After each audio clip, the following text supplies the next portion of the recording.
शास्त्रों में लिखा है। एक सज्जन ने कहा, महाराज जी हम वेद पुराणों को नहीं मानते। हमने कहा, भैया पहले ये तो बताओ कि वेद पुराणों में लिखा क्या है।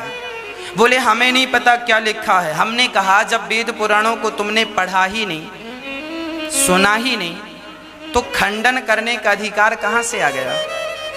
अरे पहले पढ़ लो, समझ लो, कोई बात गलत मिले तो उसका विरोध करो। वेदों में क्या लिखा सुनो। वेद का पहला वाक्य है मातृदेवो भव। वेद का पहला वाक्य क्या है? मातृदेवो भव।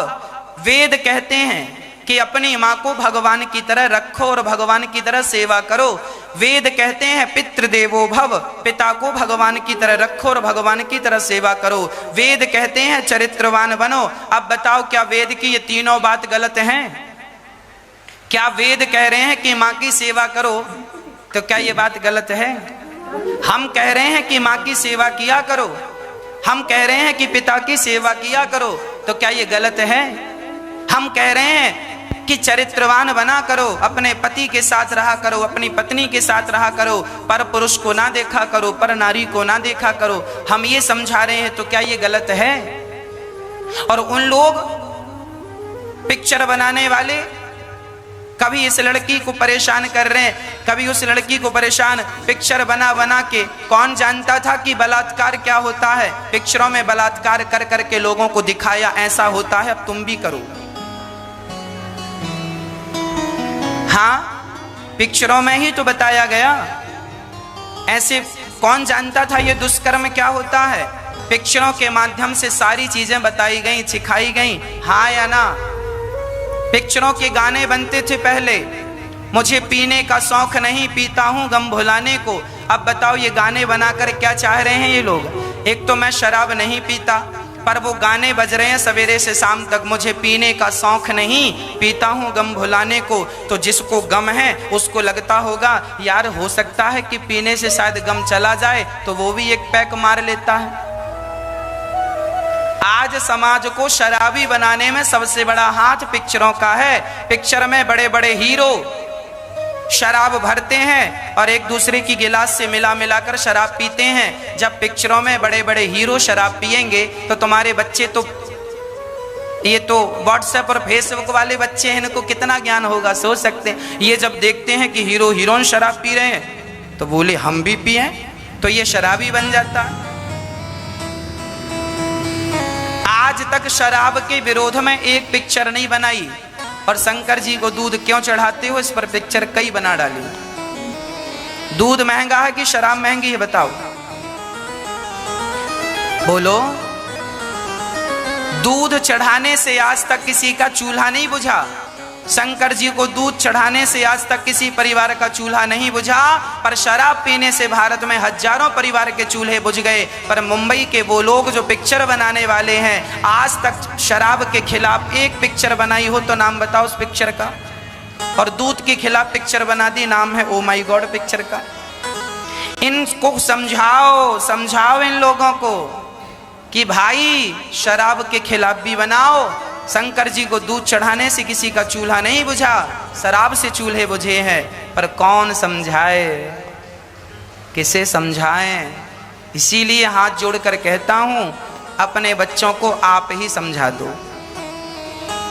यदि समझा दोगे, मेरी ये बातें समझ में आ गई, तो कल तुम्हारा भविष्य उज्जवल होगा। नहीं तो बड़ा नुकसान है साहब। अभी मोबाइल पर यूट्यूब पर आप जब वीडियो यूट्यूब पर कोई वीडियो देखते हैं ना, तो एक ऐड आता है जंगली रमी का। जुआ खेलते हैं उन लोग, जुआ खेलने का ऐड। अब सोचिए जुआ खेलने का ऐड यूट्यूब पर आने लगा। आप मोबाइल पर कोई भी वीडियो देखें तो उसमें जुआ खेलने का ऐड दे रहे हैं, और ऐड देने वाले भी वही बंबई के बड़े बड़े हीरो लोग हैं। अब सोचो, तुम्हारा सत्यानाश करने के लिए मुंबई में पूरी की पूरी गैंग बैठी है, जिन्हें तुम हीरो और हीरोइन कह रहे हो। ये कह रहे हैं जंगली रमी खेलिए, पैसा जीतिए, मतलब तुम जुआ खेलो और अपना सर्वनाश करो। कह रहे हैं मुंबई में, भारत में, ये जो मुंबई में वो लोग, मुंबई में अच्छे लोग भी हैं, मैं उन लोगों की बातें कर रहा हूं जो सनातन संस्कृति को नीचा दिखाने के लिए लाख कोशिश कर रहे हैं। जुआ खेलने का प्रचार ये कर रहे हैं, शराब पीने का प्रचार ये कर रहे हैं, लड़कियों को कम कपड़े पहना पहना करके टीवियों में ला करके हमारे देश में अश्लीलता ये लोग फैला रहे हैं। और आप लोग फिर भी कह रहे हैं कि बाबा लोग ढोंगी हैं, संत लोगों को आप बदनाम कर रहे हैं। संत तो कपड़ा पहन के चलता है। इसीलिए अपने आप को पहचानो, तुम भारतीय हो, तुम्हारी संस्कृति क्या है, तुम्हारे संस्कार क्या हैं। पिक्चर देख करके अपने चरित्र ना बिगाड़ो, अपने संस्कार ना बिगाड़ो। यही मैं कहना चाहूँगा। प्रश्न होना चाहिए इन लोगों से भी कि तुम जुआ खेलना सिखा रहे हो बच्चों को। इन लोगों पर तो बहुत तरीके से एक्शन होना चाहिए, सारे माँ बाप का एक्शन होना चाहिए। ये वही लोग हैं जो समाज को जुआ खिला खिला करके, शराब पिला पिला करके सर्वनाश करने पर तुले हैं। इसीलिए हमारे शास्त्र कह रहे हैं, अनुसुईया माता कह रही हैं, पति ही ब्रह्मा पति ही विष्णु पति नरवदाधार। जिस नारी ने कंधा पाया उसकी नैया पार सोना, पति बिना संसार। एक पतिव्रत रहे जगत में सारे व्रत बेकार। जो नारी पतिव्रता है उस नारी को देखने से ही पुण्य मिलता है। इसीलिए पतिव्रता नारियों का सम्मान करना चाहिए और हर स्त्री को अपने आप को पतिव्रता बना के रखना चाहिए।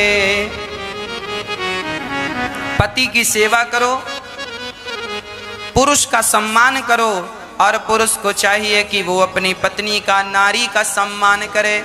मतलब तुम पति पत्नी बड़े प्यार से रहा करो, छोटी मोटी बातों में ना गुस्सा ना किया करो। सारे घर में छोटी मोटी बातें हो जाती हैं, पर छोटी मोटी बातों को लेके झगड़ा करना समझदारी नहीं है।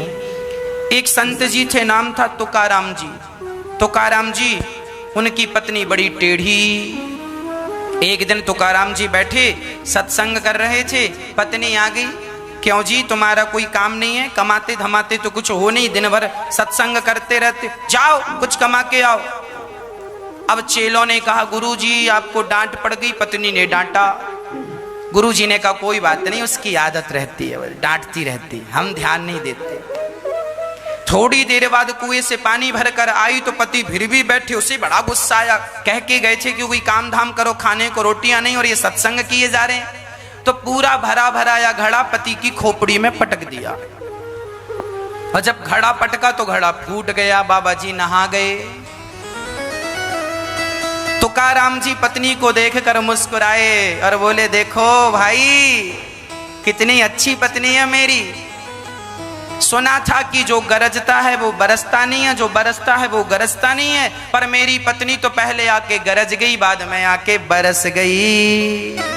ऐसी पत्नी है। देखिए, पत्नी नेगेटिव है पर पति पॉजिटिव है। हर हाल में हमें सकारात्मक रहना चाहिए। समाज भले कैसा भी व्यवहार करे पर हमें अपनी सकारात्मकता कभी नहीं छोड़नी चाहिए। पति बुरा है ना, रहने दो, वो बुरा है ना, तुम तो अच्छी हो, तुम शांत रहा करो। गाली देता है सुन लिया करो, जो कहता है कोई जवाब ना दिया करो, मौन व्रत धारण कर लो। एक पत्नी ने अपने पति से कह दिया, सुनो जी तुम जानवर हो, एक नंबर के जानवर। अब कोई पत्नी अपने पति को कह दे कि तुम जानवर हो तो उसी घर में महाभारत चालू हो जाएगा। पर वो पति बड़ा पॉजिटिव था, सकारात्मक सोच का था। उस पति ने कहा, तुम ठीक कह रही हो, हम जानवर हैं। बोले कैसे? बोले तुम हमारी जान, हम तुम्हारे वर बराबर जानवर, जान प्लस वर बराबर जानवर, है ना। लो भाई, अभी पत्नी गुस्से में थी और पति की ये व्याख्या सुन के हंसने लगी, मतलब गुस्सा खत्म। जब एक व्यक्ति गालियां दे तो दूसरे व्यक्ति को सदा अपने विवेक से काम लेना चाहिए। ये बात याद रखना चाहिए कि कीचड़ से कभी कीचड़ को साफ नहीं किया जा सकता, कीचड़ को हमेशा साफ जल से ही साफ किया जा सकता है। तुम्हारा पति तुम्हारी तरफ कीचड़ उछाले तो तुम भी उसकी तरफ कीचड़ उछालो, इससे तो कोई समाधान निकलने का रहा नहीं। यदि पति कीचड़ की बाल्टी लेकर खड़ा है तो तुम शुद्ध भाव लेकर खड़े हो जाओ, पवित्र जल लेकर खड़े हो जाओ, पवित्र मन लेकर खड़े हो जाओ। जो कहता है कहने दो, जब उसका गुस्सा ठंडा हो जाए तब प्यार से समझा देना, कह देना जो कहना है। पर गुस्से में आग पर आग डाला जाए तो क्या आग से आग बुझेगी? आग जब बुझेगी तो पानी से बुझेगी। इसीलिए आग को बुझाने के लिए पानी की जरूरत है। पति गुस्से में है, तुम शांत चित्त से खड़े हो जाओ, शांति से खड़े हो जाओ। हाँ, जरूरत है कि आप शांति से खड़े रहें और कोई प्रत्युत्तर ना दें, अपने आप झगड़े समाप्त हो जाएंगे। ये सुनकर श्री माता सीता को पातिव्रत धर्म का उपदेश किया। माता सीता प्रणाम करती हैं, राम जी, सीता जी, लक्ष्मण जी प्रणाम करते हैं। ये माता अनुसुईया इतनी बड़ी पतिव्रता हैं कि एक बार इनके यहाँ ब्रह्मा विष्णु महेश तीनों आए। नारद जी ने कह दिया पार्वती जी से कि आपसे बड़ी पतिव्रता तो अनुसुईया है। लक्ष्मी जी से कह दिया, सरस्वती जी। अब तीनों ने अपने अपने पतियों से कहा देखो जरा कितनी बड़ी पतिव्रता। तीनों चले अनुसुईया के पास, ब्रह्मा विष्णु महेश। अनुसुईया जी से कहते हैं हमें भिक्षा दो। माता अनुसुईया लेकर आई। बोले ऐसे नहीं, सारे कपड़े उतार दो और फिर भिक्षा दो। अनुसुईया जी समझ गए ये कोई सामान्य नहीं है। माता अनुसुईया ने हाथ में जल लिया और जल लेकर के जो छिड़काव किया, तीनों पुरुष छोटे छोटे बच्चे बन गए। माँ ने पालना डाला और पालने में लिटा रही हैं, दूध पिला रही हैं बड़े भाव से। हाँ, अब माता अनुसुईया ने, अरे माता अनुसुईया ने डाल दियो पालना, झूल रहे तीनों देव बन कर के लालना। पता चला हमारे पति तो लौटे नहीं।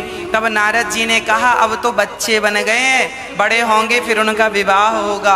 अब घबराई तीनों और तीनों अनुसुईया जी के पास आई। कहा माँ माँ गलती हो गई, हमारे पति लौटा दो। अनुसुईया जी ने कहा तुम्हारे पति कौन, तुम कौन हो? तीनों देवियों ने कहा हम आपकी बहू हैं। अनुसुईया जी ने कहा हमारे बच्चे तो अभी छोटे छोटे हैं, बड़े हो जाएंगे फिर बहू ढूंढेंगे, शादी करेंगे। तीनों बोली ना मैया हम तो फिक्स वाली बहू हैं। हाँ, हम ही उनकी बहू हैं, पत्नी हैं, हमें उनसे अलग ना कीजिएगा। तो अनुसुईया बोली फिर एक काम करो, ये रहे तुम्हारे पति, तीनों अपना अपना पति उठाओ और जाओ। अब तीनों ने सोचा इतने इतने पति हम क्या करेंगे, तीनों बच्चे। अब पार्वती जी को लगा कहीं मैं धोखे से विष्णु जी को ना उठा लूं, छोटे बच्चे तीनों एक से हैं। सरस्वती जी को लग रहा कहीं शंकर जी पकड़ में ना आ जाए तो गड़बड़ हो जाएगा। तो तीनों ने कहा माँ आप ही ऐसी कृपा करो कि ये तीनों जैसे थे वैसे हो जाएं। तब माँ अनुसुईया ने तीनों को जस का तस किया, जैसे के तैसे किए और तीनों प्रणाम करते हैं माँ अनुसुईया को और तीनों वहां से प्रस्थान करते हैं। ये वही माता अनुसुईया हैं जो भगवान परीक्षा लेने आए तो उनकी परीक्षा में भी ये पास हो गई। ऐसी अनुसुईया माँ ने पातिव्रत धर्म का उपदेश किया है। हर स्त्री को पतिव्रता होना चाहिए।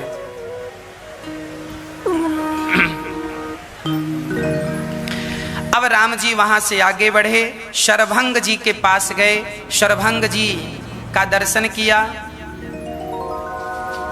उनको प्रणाम किया।